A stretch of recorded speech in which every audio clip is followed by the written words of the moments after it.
था। तो ये 3 तस्वीर हम आपको दिखा रहे हैं किस तरीके से दुमका में ही देखिए ये दूसरा केस सामने आया है। बीजेपी का सोरेन सरकार पर बड़ा हमला। बीजेपी जो है लगातार सरकार को घेर रही है। पूर्व सीएम बाबूलाल मरांडी ने ट्वीट किया है, डीएसपी मुस्तफा को जांच अधिकारी बनाया गया है। ये बाबूलाल मरांडी ने कहा है। दुमका रेप केस में जांच अधिकारी उनको बनाया गया है। अंकिता केस से डीएसपी मुस्तफा को हटाया गया था। अब वहीं देखिए कि इनको जांच अधिकारी बना दिया गया है, जिसको लेकर फिर से एक बार सवाल उठ खड़े हुए हैं। डीएसपी नूर मुस्तफा, याद होगा किस तरीके से दुमका में जो हत्या की गई थी उसके बाद उन्हें वहां से हटा दिया गया था, लेकिन अब इसी दुमका रेप केस में उन्हें जांच अधिकारी बनाया गया, जिसको लेकर पूर्व सीएम बाबूलाल मरांडी ने ट्वीट किया है। तो देखिए, तो तस्वीरें भी आपको दिखा रहे हैं किस तरीके से बाबूलाल मरांडी का ट्वीट के जरिए देखिए उन्होंने ये बात कही है कि दुमका रेप केस में जांच अधिकारी उनको बनाया गया है। अंकिता केस से डीएसपी मुस्तफा को हटाया गया था। दरअसल एक के बाद एक जो खबरें सामने आ रही हैं, चाहे हम झारखंड की बात कर लें या फिर राजस्थान की या उत्तर प्रदेश के अलग अलग राज्य से जो खबरें सामने आ रही हैं, तमाम इस तरह की तस्वीरें सामने आ रही हैं जो सवाल खड़े कर रही हैं धर्म परिवर्तन को लेकर। किस तरीके से हिंदू लड़कियों को टारगेट किया जा रहा है। और ये पूरा झारखंड का वाक्य आपको बता रहे हैं। दुमका रेप केस की जांच अब डीएसपी मुस्तफा करेंगे, उनको ये पूरा केस हैंडओवर किया गया है।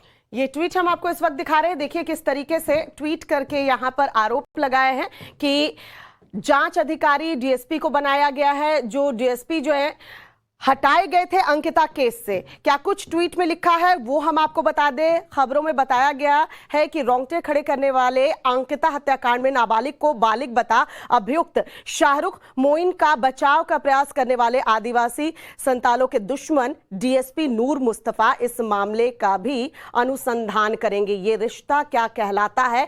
हेमंत सोरेन जी, यहां डीएसपी के ऊपर सवाल जब अंकिता केस में उठ रहे थे और उन्हें हटाया गया था, तो फिर दूसरा केस जब सामने आया है दुमका में, तो उन्हें जांच अधिकारी कैसे बना दिया गया है। सवाल खड़े होते हैं हेमंत सोरेन सरकार पर, क्योंकि अंकिता केस में देखने को मिला था कि नूर मुस्तफा जो है वो कहीं ना कहीं आरोपी को बचाते हुए नजर आ रहे थे। सोहन हमारे सहयोगी इस वक्त हमारे साथ जुड़ चुके हैं। सोहन, नूर मुस्तफा को जांच अधिकारी बनाया गया है इस मामले में दुमका के, जिसको लेकर सवाल खड़े हो रहे हैं। हालांकि अब जांच अधिकारी बना दिए गए हैं, तो जांच कहां तक पहुंची है, क्या ताजा हालात हैं, जरा ये बताइए।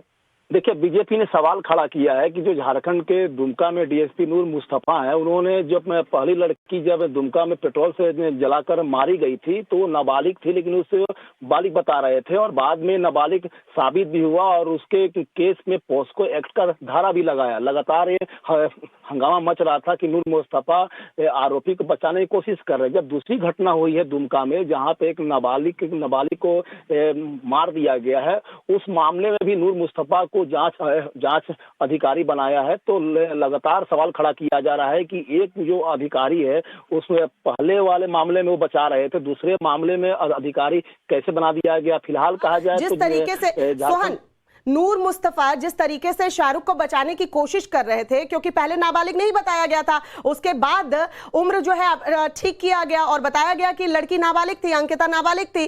और इस केस में अगर वो जांच अधिकारी बनाए जाएंगे, ऐसी सरकार की क्या मजबूरी थी? क्या उनके पास अफसर नहीं है कि नूर मुस्तफा को यहां जांच अधिकारी बना दिया गया है?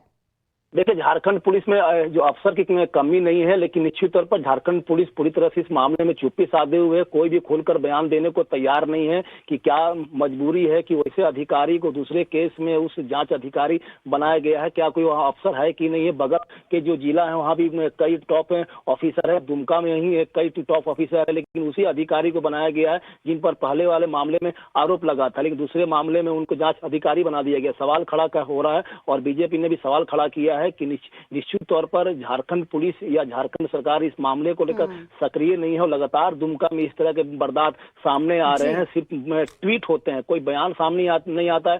ट्वीट कर सिर्फ जवाब दिया जाता है कि इस मामले में जो भी दोषी होंगे उनको कड़ी से कड़ी सजा दिलाई जाएगी। लेकिन सवाल खड़ा होता है कि झारखंड पुलिस आखिर बताना क्या चाह रही है, कि करना क्या चाह रही है। जब किसी एक अधिकारी पर आरोप लगता है, फिर उसी अधिकारी को आप किसी और मामले में उसको अधिकारी बना देते हैं, तो सवाल खड़ा होता है। निश्चित तौर पर झारखंड सरकार सवाल खड़े हो रहे हैं सोहन, जिस तरीके से अब कहीं ना कहीं इस पूरे प्रकरण को लेकर कि आखिर ऐसे एक अधिकारी को ही जहां से हटाया जा रहा है उसको फिर से जांच क्यों सौंपी जा रही है दूसरे केस को लेकर। इसी को लेकर एक रिपोर्ट हमने तैयार की, दर्शकों को दिखाते हैं, लेकिन आप भी हमारे साथ बने रहिए।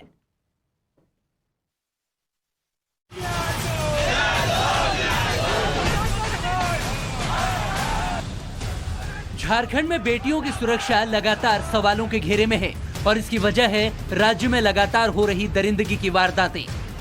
दुमका में नाबालिग बेटी को जलाकर मारने का मामला शांत नहीं हुआ था कि रांची में घर में घुसकर रेप की वारदात सामने आई और अब फिर दुमका में एक लड़की के साथ दुष्कर्म का मामला सामने आया है। आरोप यहाँ तक है कि दरिंदे ने लड़की को रेप के बाद मौत के घाट उतार दिया। पीड़िता का पेड़ से लटका शव मिला तो हर कोई सन्न रह गया। पुलिस प्रशासन को इस तरह का माहौल यहाँ तैयार करना चाहिए कि कोई भी इस तरह का असामाजिक तत्व जो गलत नज़र से लड़कियों की और महिलाओं की और नज़र उठा के देखते हैं। एक ऐसा होता है ना कि कोई अगर गलत नज़र से उठाए तो हम उसका आंख फोड़ ले, ऐसे करके माहौल बनाना चाहिए। दुमका की जिस बेटी को हैवानियत का शिकार बनाया गया उसके मामले में हैरान करने वाला खुलासा हुआ है। पुलिस के मुताबिक यूनिवर्सिटी ओपी इलाके में जिस नाबालिग का पेड़ से लटकता शव मिला वो मजदूरी करने रोज दुमका आती थी। पुलिस के मुताबिक उसका संपर्क एक राजमिस्त्री से हो गया था। लड़की के शव की पोस्टमार्टम रिपोर्ट से पता चला है कि वो गर्भवती थी। जिंदगी चलाने के लिए मजदूरी करने वाली बेटी की मौत के बाद से अब बीजेपी हमलावर है। वर्तमान समय में ऐसा ही कुछ दिख रहा है। देखिए, शासन प्रशासन क्या करेगा। शासन प्रशासन जो लोकल स्तर का शासन प्रशासन है वो तो जो राज्य का मुखिया जैसा निर्देश करता है उनको तो उनके अनुसार चलना होता है। ये जहां तक करना चाहते हैं वहां तक भी उनको नहीं करने दिया जाता है। बीजेपी नेता और पूर्व सीएम बाबूलाल मरांडी ने ट्वीट कर लिखा, दुमका से ये खबर खून खौला देने वाली है। आरोप है कि युवती को अरमान अंसारी नाम के युवक ने बलात्कार के बाद हत्या कर पेड़ पर लटका दिया है। अरमान की गिरफ्तारी हो गई है और कितनी आदिवासी युवतियां ऐसे दरिंदों का शिकार होगी झारखंड में। पुलिस ने भले ही इस मामले में हत्या का केस दर्ज कर आरोपी को गिरफ्तार कर लिया हो, लेकिन पुलिस अब तक उसका नाम बताने से परहेज करती रही। बीजेपी नेता अमित मालवीय ने आरोप लगाया कि हेमंत सोरेन सरकार में लड़कियां सुरक्षित नहीं है। मालवीय ने दावा किया कि कट्टरपंथियों को खुली छूट देकर सोरेन खुद और अपने परिवार के फायदे के कामों में लगे हुए हैं। हालांकि सीएम सोरेन ने रेप और हत्या के मामले में कार्रवाई पर ट्वीट करते हुए लिखा, दुमका में हुई घटना से मर्माहत हूँ। मामले में आरोपी को गिरफ्तार कर लिया गया है। साथ ही मैंने दुमका पुलिस को न्याय सुनिश्चित करने हेतु सख्त कानूनी कदम उठाने का निर्देश दिया है। परमात्मा दिवंगत बिटिया को शांति प्रदान कर शोकाकुल परिवार को विकट घड़ी सहन करने की शक्ति दे। आरोपी को गिरफ्तार भले ही कर लिया हो, लेकिन राज्य में इस तरह की लगातार हो रही घटनाओं से परेशान होकर अब इस मामले की सीबीआई जांच की मांग उठी है। स्पष्ट रूप से बोलते हैं, प्रशासन अपने जो जांच का दायरा है अपने से जहां तक होता है वहां तक करे, नहीं तो ये जांच ऊपर तक जाए, चाहे वो सीबीआई का जांच हो, एनआईए का जांच हो, किसी का भी जांच हो, उच्च स्तरीय जांच निश्चित रूप से होना चाहिए। जांच होगी, कार्रवाई होगी और आरोपियों को सजा भी। लेकिन सवाल यह है कि झारखंड में आखिर क्यों बेटियों को लगातार निशाना बनाया जा रहा है? क्या सोरेन सरकार में कानून व्यवस्था ठप हो गई है या फिर दरिंदों में पुलिस का खौफ ही नहीं रह गया? ब्यूरो रिपोर्ट, टाइम्स नाउ, नव भारत।